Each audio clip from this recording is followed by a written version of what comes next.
West Hospital. Now, the Gashouse Gang on KMOX. Baseball is back tonight, baby. A 7:45 pregame show and an 8:40 first pitch from Arizona. The Cardinals will play the Diamondbacks tonight as the official second half of the season post All-Star break, even though the Cardinals have played well past the 81 game mark.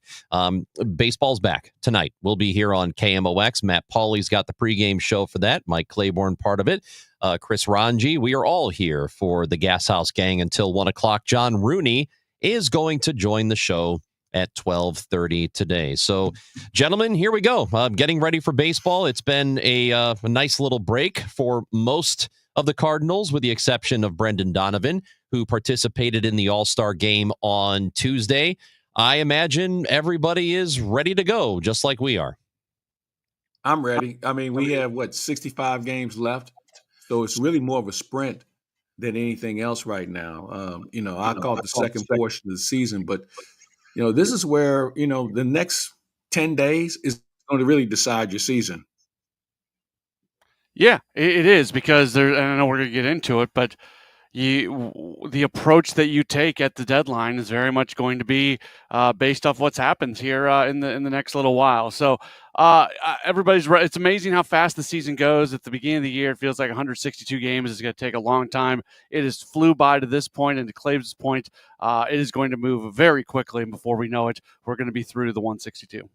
Yeah, it's July 18th right now. That trade deadline is coming up very, very quickly. And John Mozeliak, just about a week and a half ago, he basically said that a decision, whatever decision it is they end up making, could be, 72 hours before the deadline. Maybe it's even closer to the deadline. So, yeah, that's happening quickly, but we still have some time here potentially before we know what the Cardinals are going to end up doing. Yeah, you do. And I guess the question is, more than anything else, is what are you looking for? What do you need? And what do you have to move? And I think at the beginning of the year, we thought certain guys would certainly be can't miss as far as getting something in return. I don't think they performed at the level that we thought you could get a lot for. So you have that to deal with right now. Yeah, and we've spent the last 2 weeks. Are they going to be buyers? Are they going to be sellers? Are they going to be buyers? Are they going to be sellers? I'm kind of done with that conversation, because it's going to be really obvious. We're going to be 2 or 3 days before the All-Star break, or not the All-Star break, the trade deadline, excuse me. And I think it's going to be an obvious thing of whether or not this team is playing good enough baseball that they're worth adding to the roster, or if it's just not going to happen this year, and it's the better path is to move on. Every single post-game show I do, I get people asking, do you think they're going to buy or sell? I'm done with that conversation, because we've done it for a while and nothing's going to change. And it's going to be a really obvious answer, I think, once we get to that point. Now, I do think a more important thing when it comes to that is there going to be an opportunity to clear out some redundancies? Because we've talked a whole lot about this roster doesn't work. Next year, you could not have Nolan Arenado, Nolan Gorman, Thomas Saggese, J.J. Weatherholt, Brendan Donovan, all on the same roster. It's just not going to happen.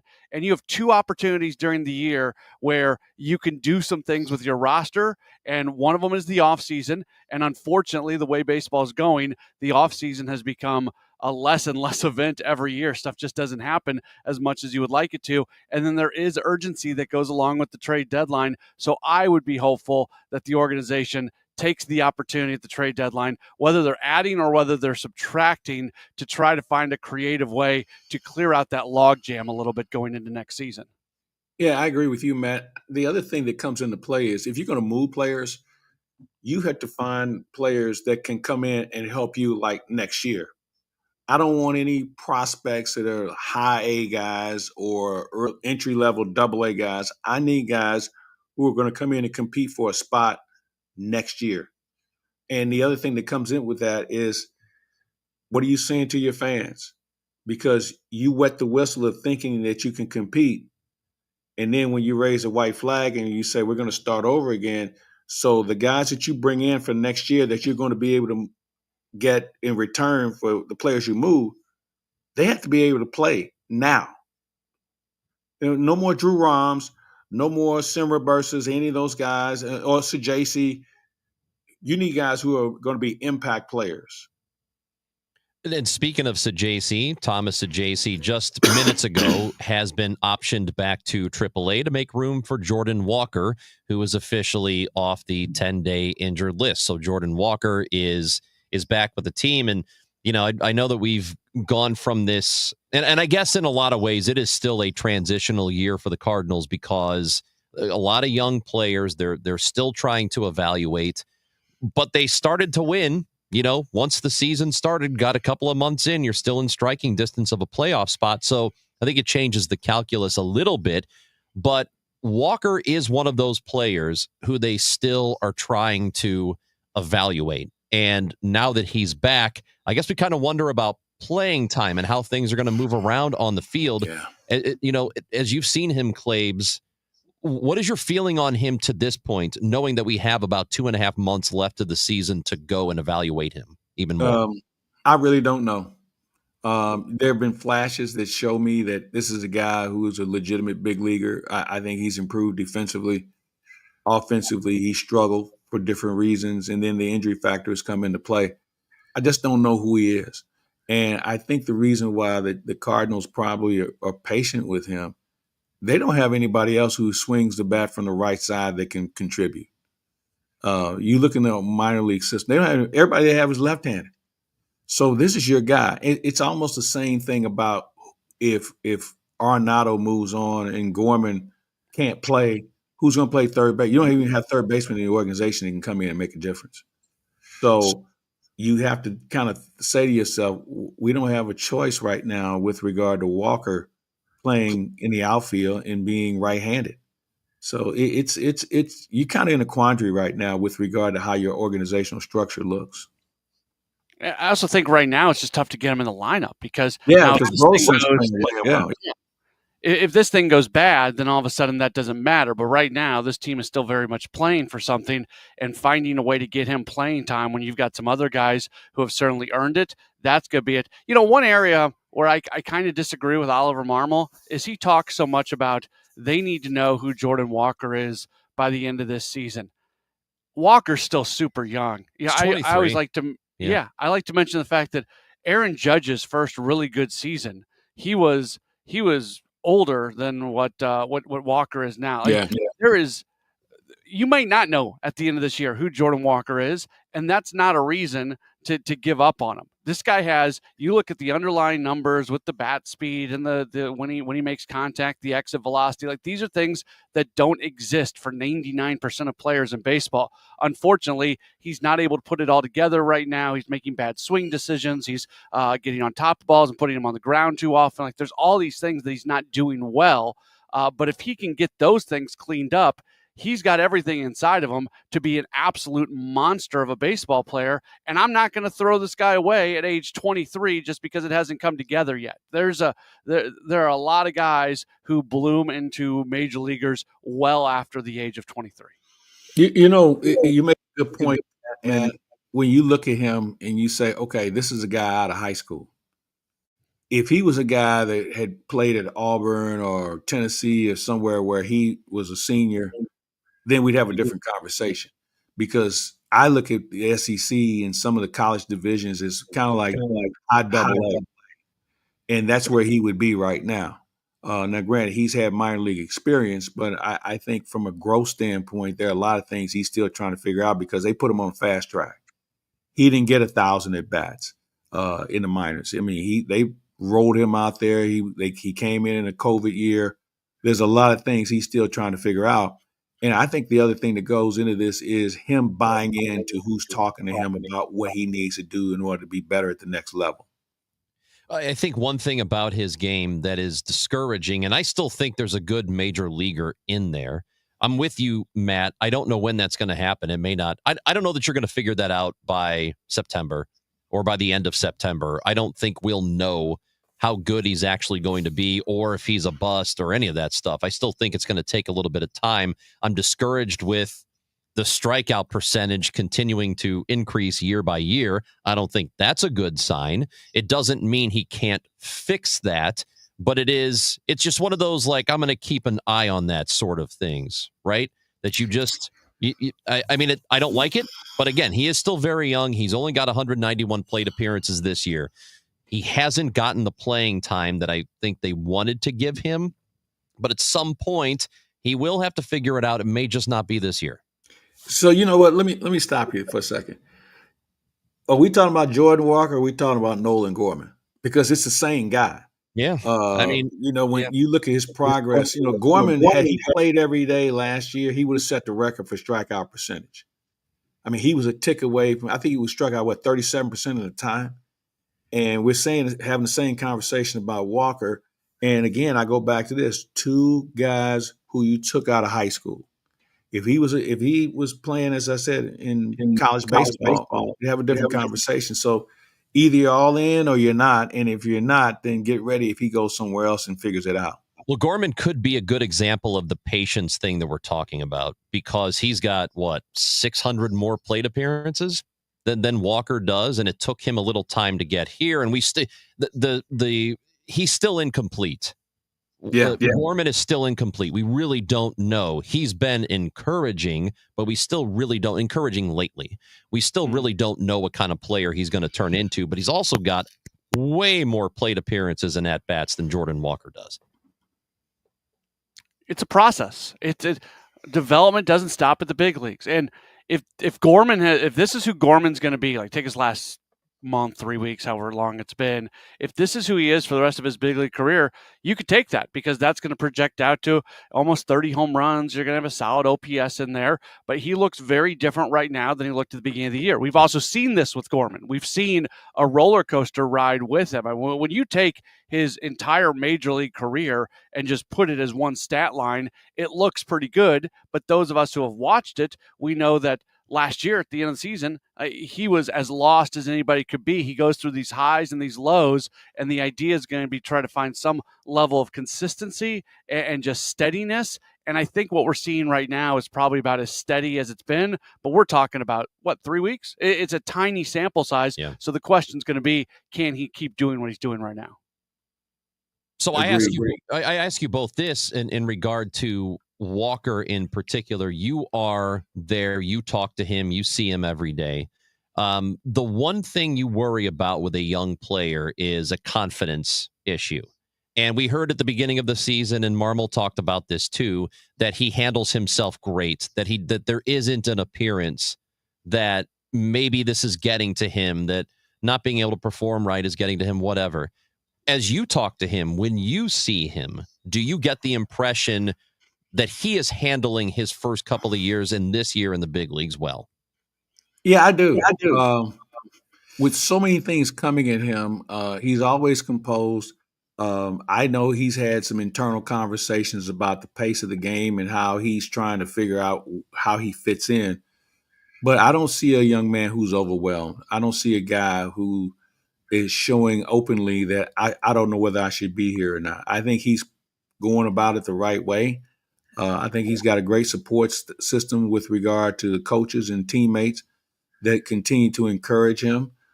So I don't see him cracking with regard to dealing with this challenge that he's having with regard to being a everyday player. At times with Walker, we've seen in his career where he has said some things that make it seem like he was hesitant to some of the changes that wanted to be made. We haven't heard, especially since Brant Brown has been around, we have not heard that at all. I feel bad for the guy in some ways, just when you look at the arc of his major league career. Got here early, had that great hitting streak. They started messing with him in ways they probably didn't need to mess with him.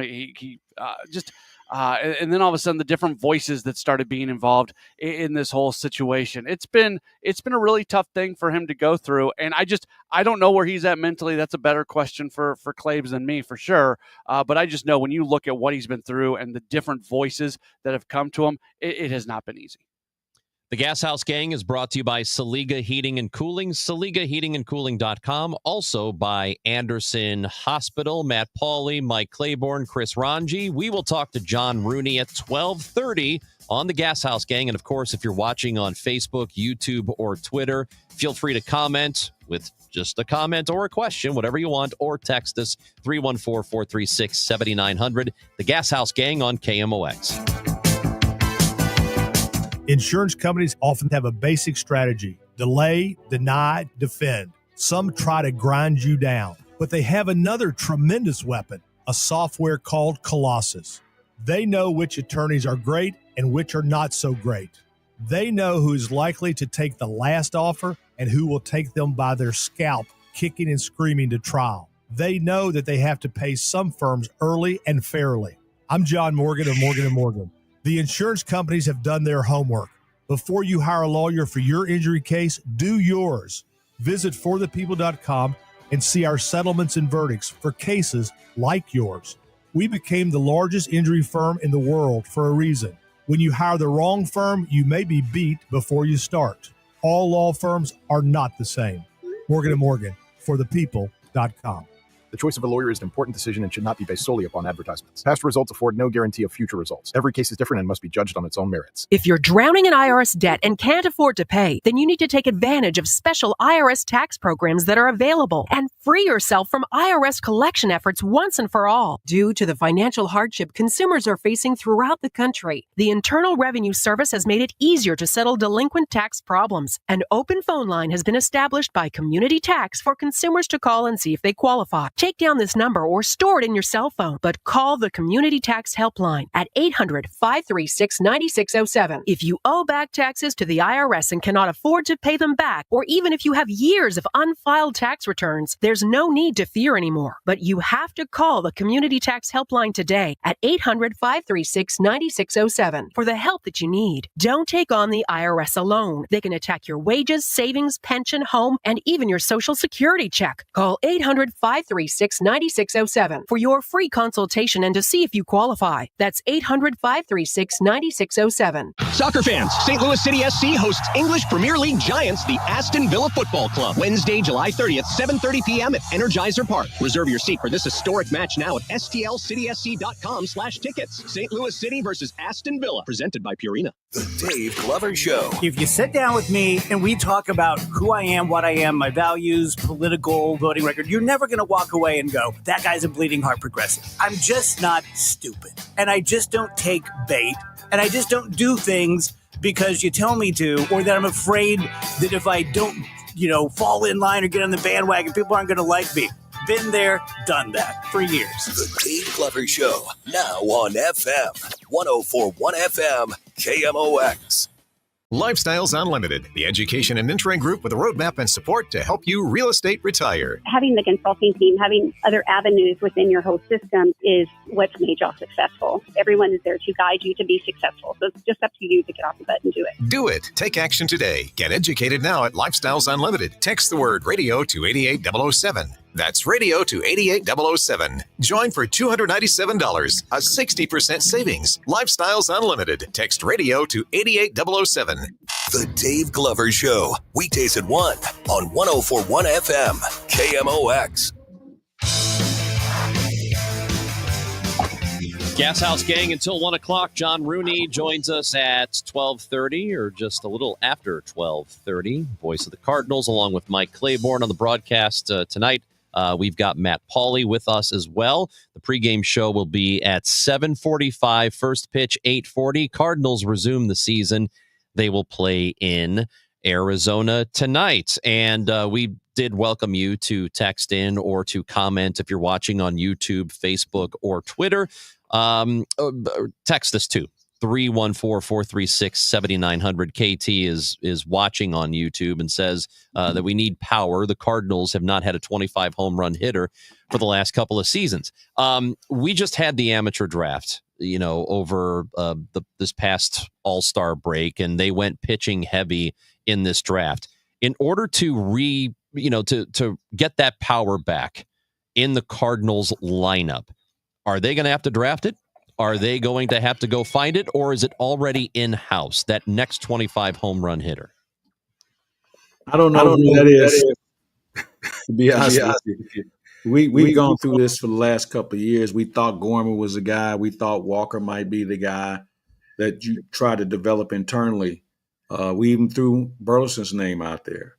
I just don't know what that guy looks like at this point. The game has changed dramatically where we've kind of gone from, looking for power to going back to manufacturing runs.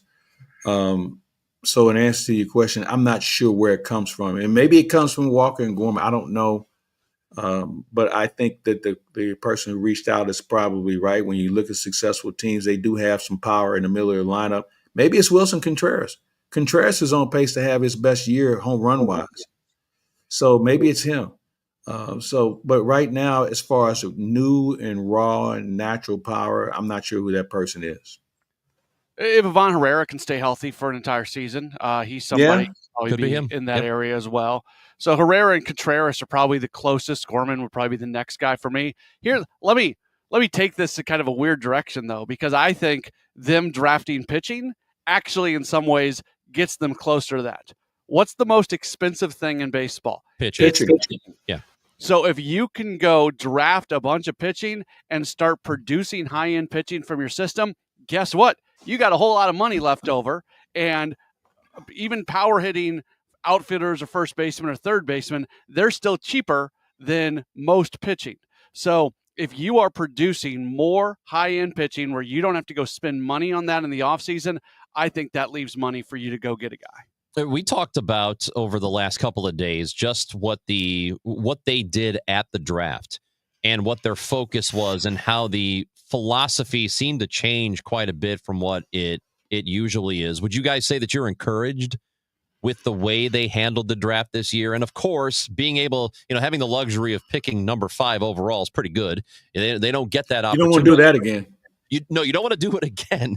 But when you do have the opportunity, you hope you've nailed it, and they think they have with Liam Doyle, the left-handed pitcher.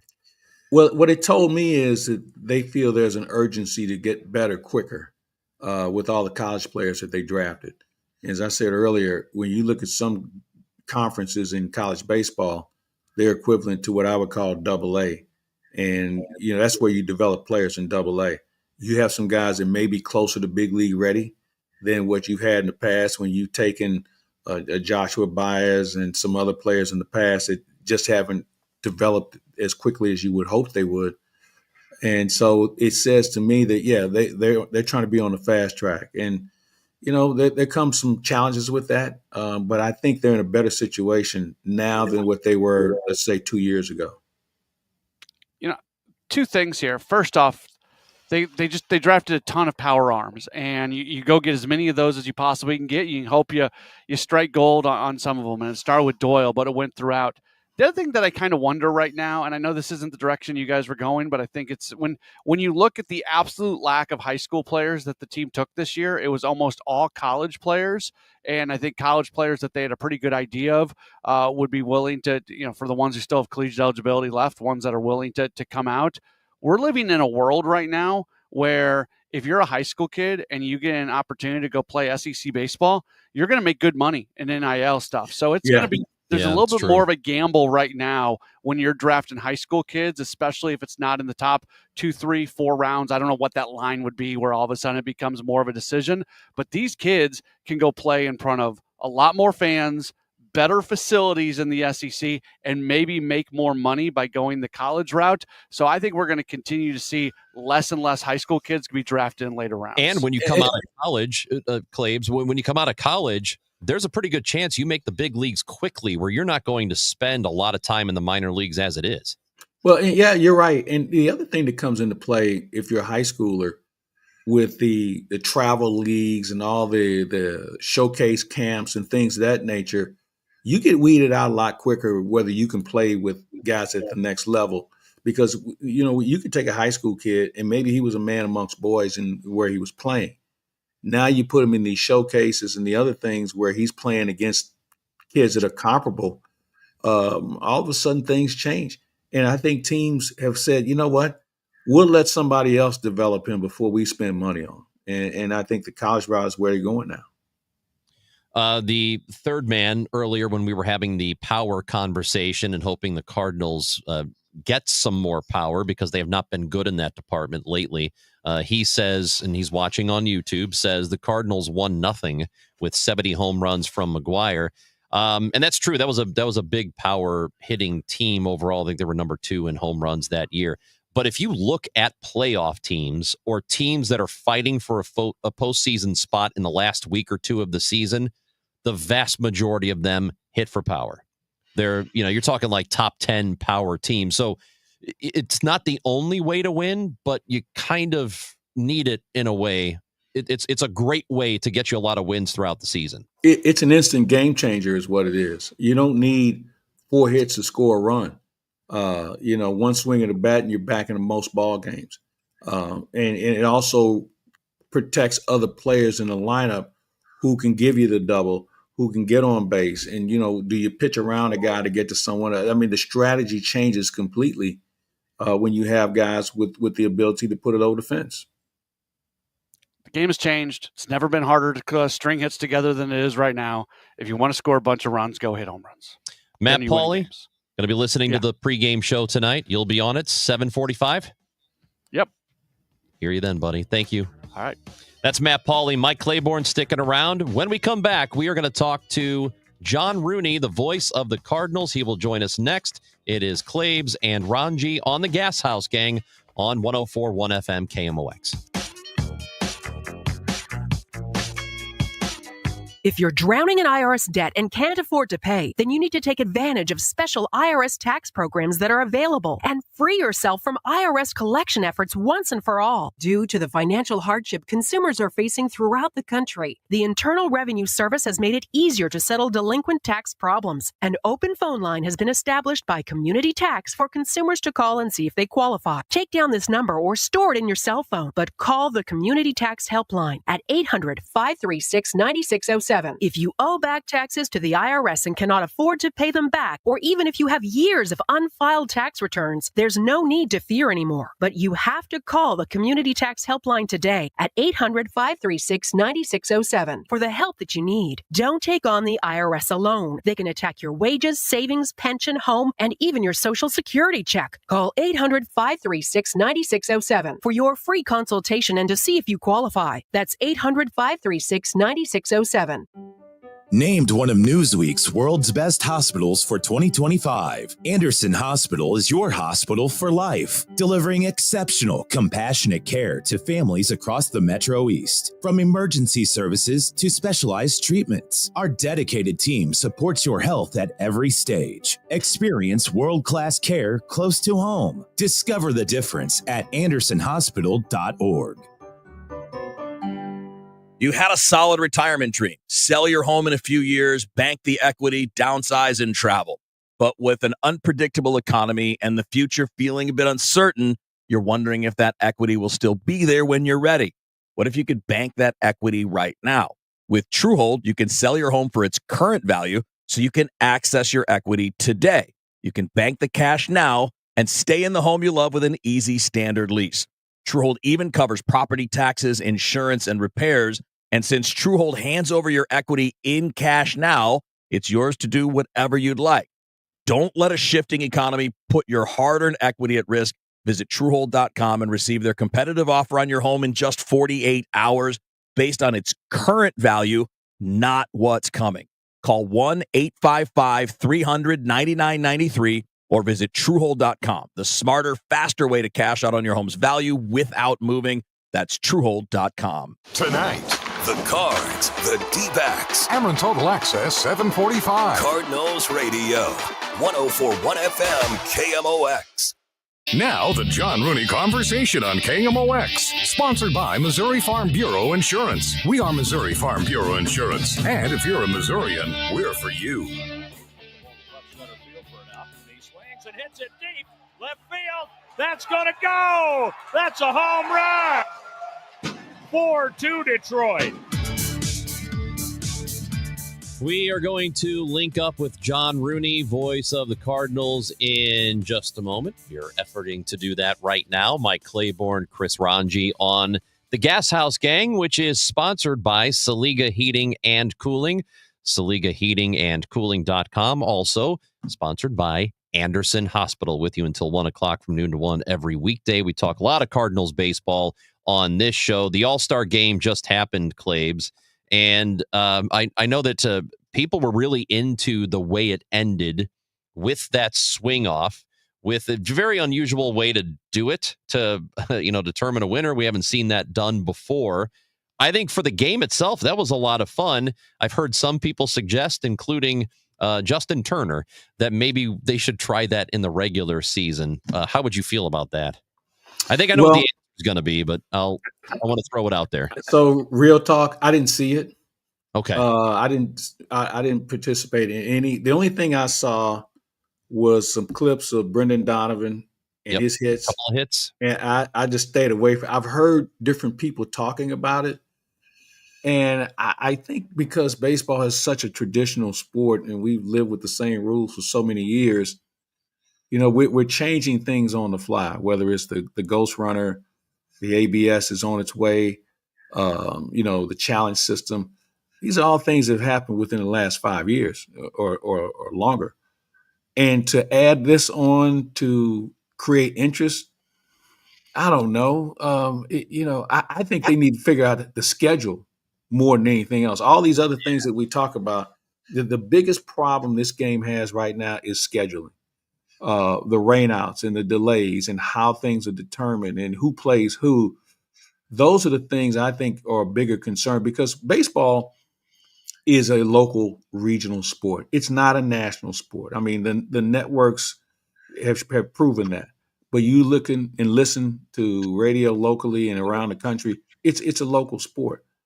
And so we need to figure out how we can enhance it on that front from a scheduling standpoint compared to how we can trick it up some more to make it even more fun. It's not like in the NBA you have a free throw shooting contest in overtime. Hockey has gone the shootout, but they give you 5 minutes to try and determine it by taking a player off the ice. So there are ways you can do it. But I think with baseball, they're trying to have us drink water through a fire hose, and some people are pushing back. And I'll tell you, I think a lot of it has worked. For example, the best thing they have done is the pitch clock, and a lot of people pushed against it. But I agree. It has, and you're working in baseball. I worked in it for a while, and for us, of course, like it's better to be there for 2.5 hours than to be there for 5, right? Well, but and here's the other thing I would add to it. I think if we're going to have these rainouts and these doubleheaders, they should be 7 innings, and the strategy of the game changes completely. Dude, which I think is more entertaining. I did not think you would say that. I agree with you. I had no problem whatsoever with those 7-inning doubleheaders they were doing during the COVID year. I had no problem with that. That's plenty of 14 innings is plenty of baseball if you're going to settle in to watch the Cardinals. And the thing about it is they have studied this, and they know don't even need to study. You can get the ratings. They know that even though games are shorter now, people are watching for longer because they know they're not settling in for 4 hours. A game time now is manageable. So I think that pitch clock is a great change. I don't know if doing this swing off where each side gets 9 pitches, whoever has the most home runs in the end wins the game in extra innings. I don't know if that would work regular season. It was fun for an exhibition, but I would also say, Claibs, I'm not 100% opposed to it either. Yeah, the one thing about this whole thing is we are so enamored with power, whether it's a home run derby or the swing off. There's a lot of other great things about the game of baseball that I think we've come to appreciate.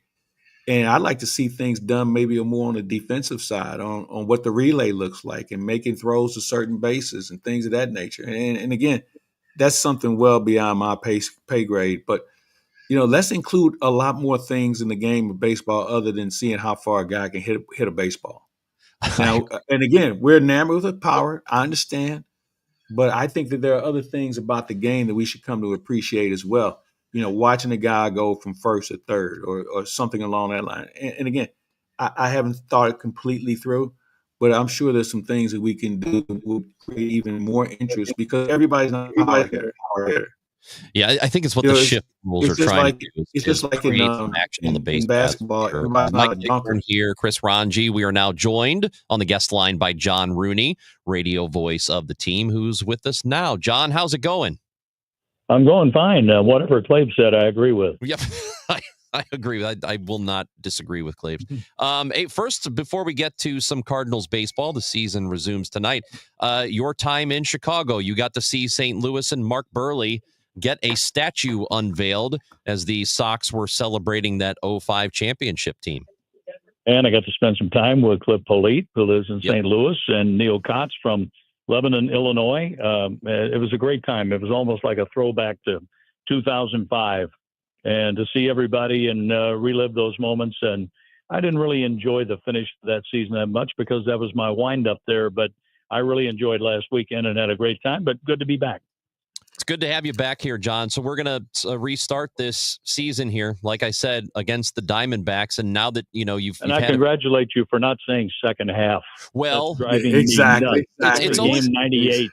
Yeah, I know. It's a pet peeve of a lot of people that, I guess officially they call it that, right? But it's not. I call it second portion of the season.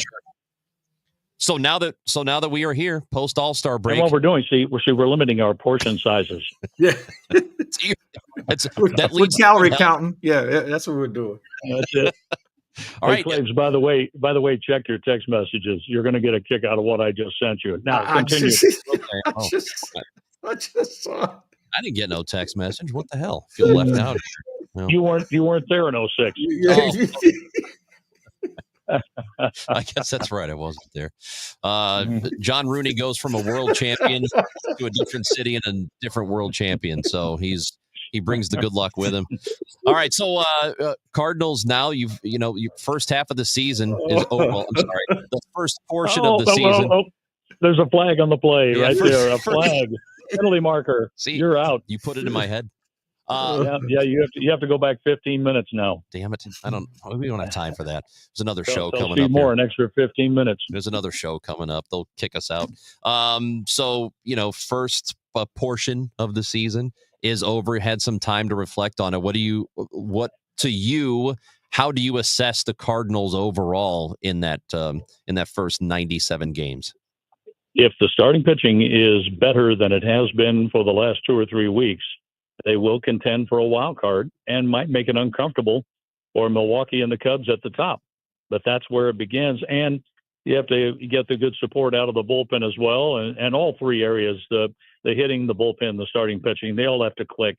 I think this team is going to play good enough defense that it won't give away games. I mean, they're going to give away a few. Everybody does, even the really, really good defensive teams, but not that many. They limit it. But if the starting pitching can get off to a good start here at this Arizona series, carry it into Colorado, you're going head-to-head against the San Diego Padres when we get back home and playing up against, San Francisco as we get on toward the end of the schedule. They're going to be in the mix for this. But go head-to-head with those ahead of you and do well and fend off against the Cincinnati Reds, who will probably make a run. But I think it begins with the starting pitching and Andre Palante tonight.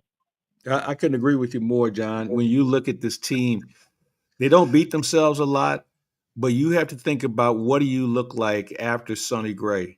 Liberatore is giving you a chance. And then from that point on, between Palante, Michaelis, and Fetty, you just have to get more out of them and get them to get you to at least the sixth inning with a lead, and then you let your bullpen take over. But you can't have your bullpen burn up every night because these guys can't get out of fourth or fifth inning.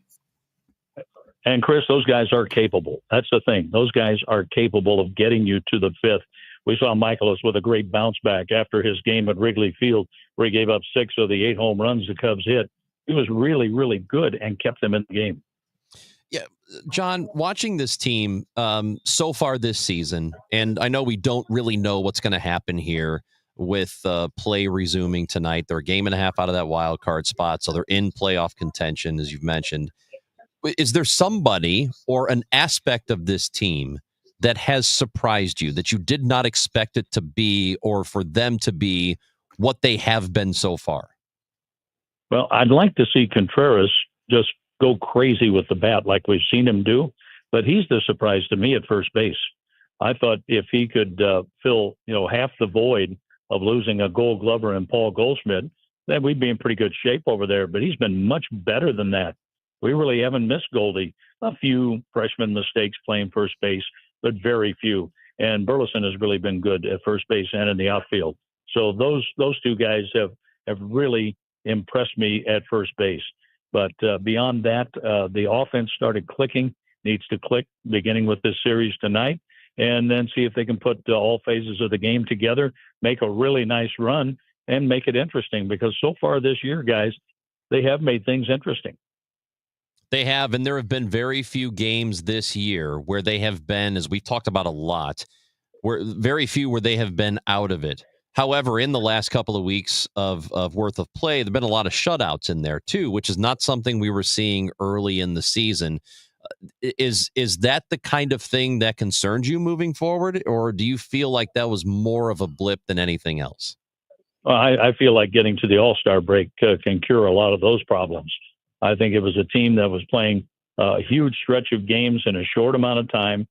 So many rain delays, including last Sunday, and so many doubleheaders so far through the first 97 games. I think you add all that up, that bat gets a little bit heavy. Plus, they saw some pretty good pitching, too, along the way. But I don't think that's a blip. I think they'll be all right. I think they'll go out there with a good approach. And remember, when they swept the Diamondbacks in St. Louis, they won 3 one-run games. So I don't expect these games to be any different. I think they'll be very close. Yeah, John, I look at the fact that if you have Herrera in your lineup, and we've seen him, I think he's been a very nice surprise to see what he's able to do. He kind of neutralizes left-handed pitching, and everybody else seems to feed off of that with him in the lineup. And if you can get him healthy, and I was talking to Wilson Contreras about this last night, he just said, if we stay healthy and we can get guys to the ballpark in one piece, he said, we might make this more interesting than anybody thought. And I'm inclined to agree with him. I completely agree. Yeah, me too, Claves. And it was funny. I was reading the research packet from MLB today that said that Andre Palante has reverse splits. Right-handed batters are hitting much better than the lefties. We know that. But then, Arizona has such a great lineup against right-handed pitching. Well, bring them on. Yeah, exactly. Step right up. What are you saying? Whoever wrote that didn't really read or comprehend what they just put down on paper. But yeah, go ahead, load it up with lefties and let them hit ground balls if Andre's on his game, and that'll make for a much quicker game. And we'll be back here to enjoy the hotel and the resort much quicker.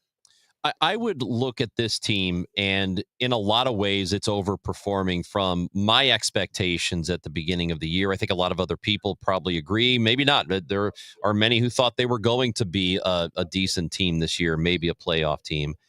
I would argue that the job Oliver Marmol has done has been pretty good, even though he does take a lot of criticism and has for the last couple of years. How do you see the job he's done this year?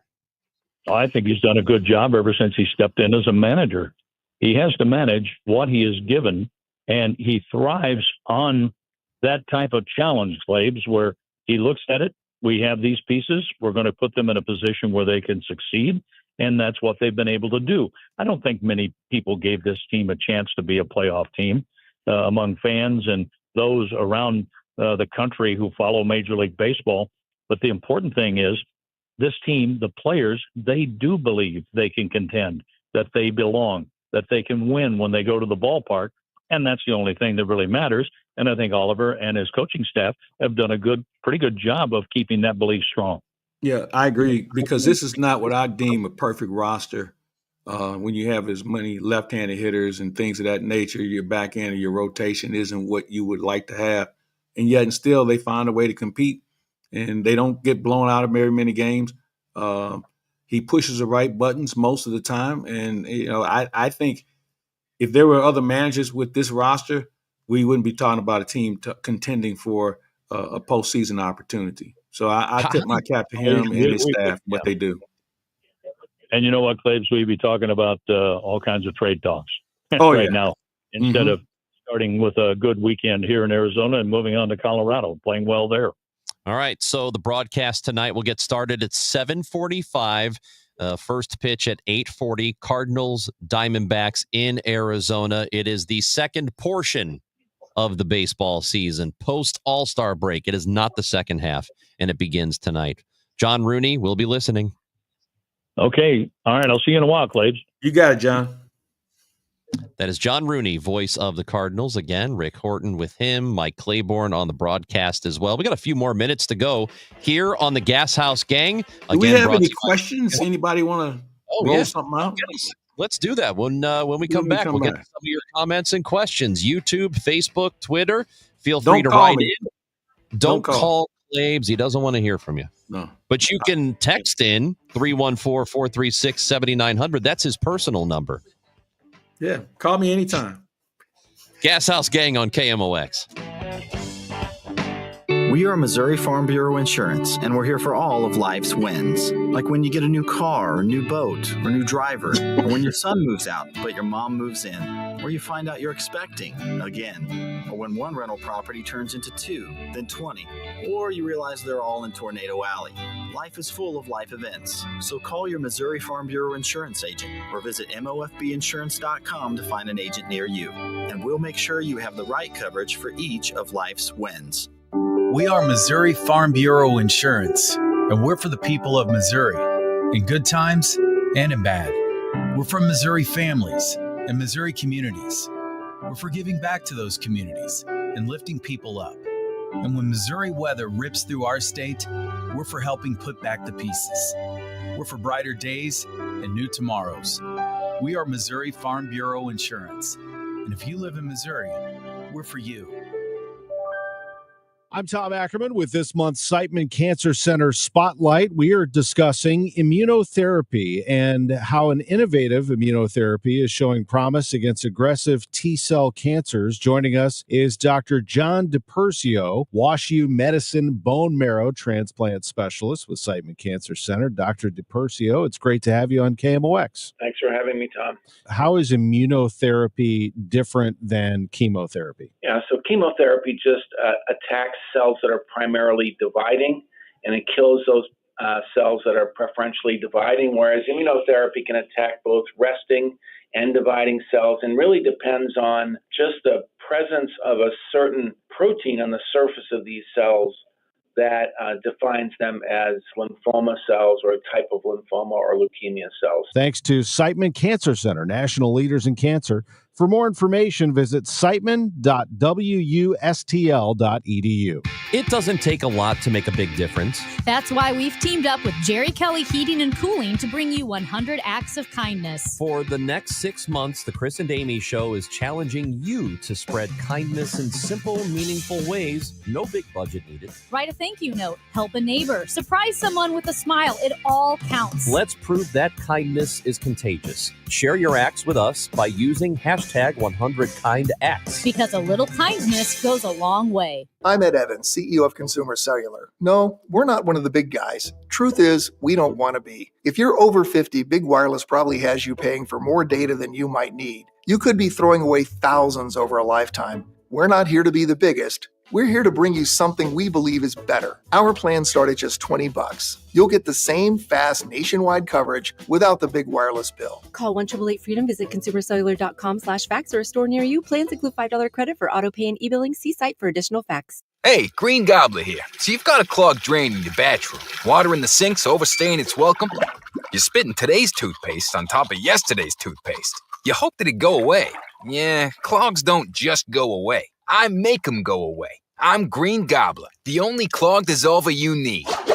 I'm bleach-free, safe for your pipes, and I work. Guaranteed or your money back. Because I never met a clog that was going to unclog itself. Green Gobbler. Let the gobbler get it. Calling all soccer fans. The Premier League is coming to STL. St. Louis City SC will host English Premier League giants Aston Villa Football Club. Wednesday, July 30th, 7:30 p.m. at Energizer Park. Reserve your seat for this historic match now at stlcitysc.com/tickets. Wednesday, July 30th at 7:30 p.m. That's stlcitysc.com/tickets. St. Louis City versus Aston Villa. Presented by Purina. Now back to the Gashouse Gang, sponsored by Saliga Heating and Cooling and by Anderson Hospital on 104.1 FM KMOX.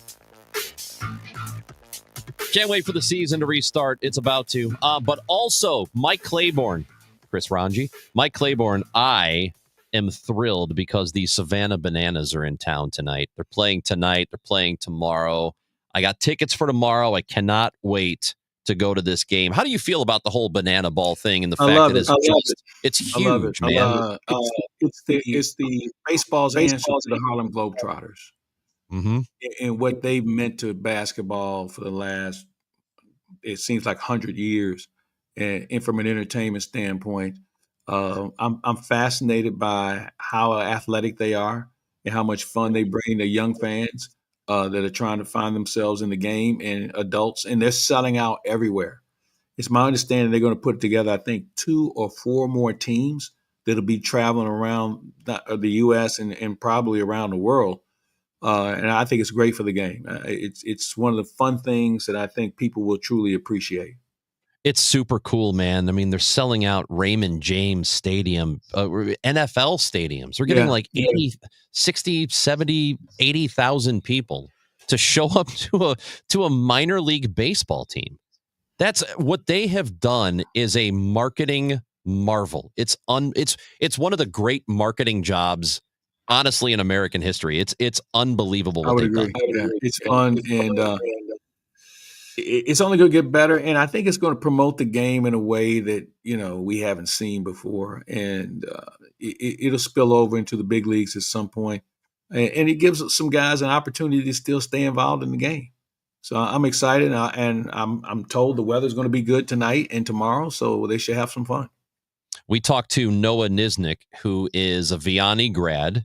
He is a pitcher for the Bananas. He went to SEMO, so he's from St. Louis. He's got St. Louis ties, and we were talking to him. We have a listener or a viewer on YouTube who says they don't play baseball. They host a circus with cleats, and Noah was very clear with us that they are playing baseball and they are trying and playing hard. They do some gimmicky stuff, which I think it's fun.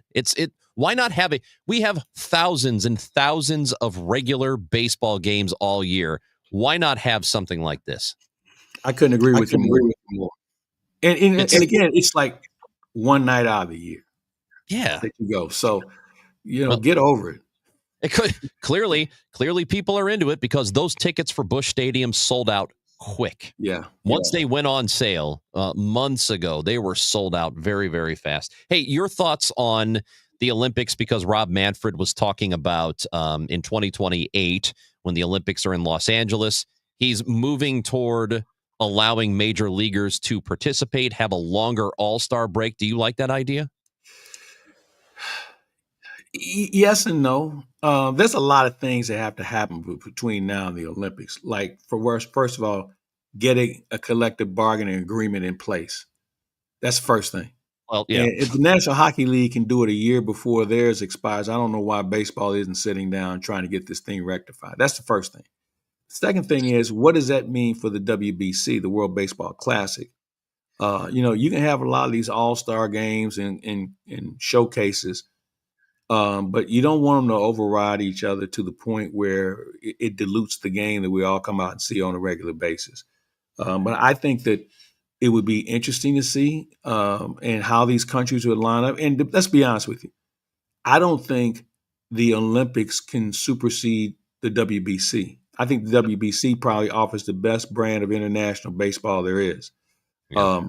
I don't know how other countries are going to feel like they have a legitimate seat at the table for the Olympics.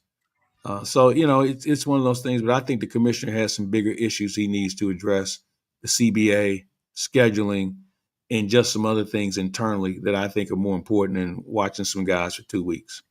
Got to get that CBA done, because the common wisdom right now is that there is very likely going to be a work stoppage before or in December of 2026. And it doesn't have to be. It doesn't have to be. We'll be listening to the broadcast tonight. Thanks for popping on again today. Right. And we'll do it next week. Looking forward to it. Claiborne. I'm Chris Ranji. If you missed the podcast, go find it. YouTube, Facebook, Twitter, Odyssey app. Just search Gashouse Gang and you will find it. But otherwise, back with you Monday at noon on 104.1 FM KMOX.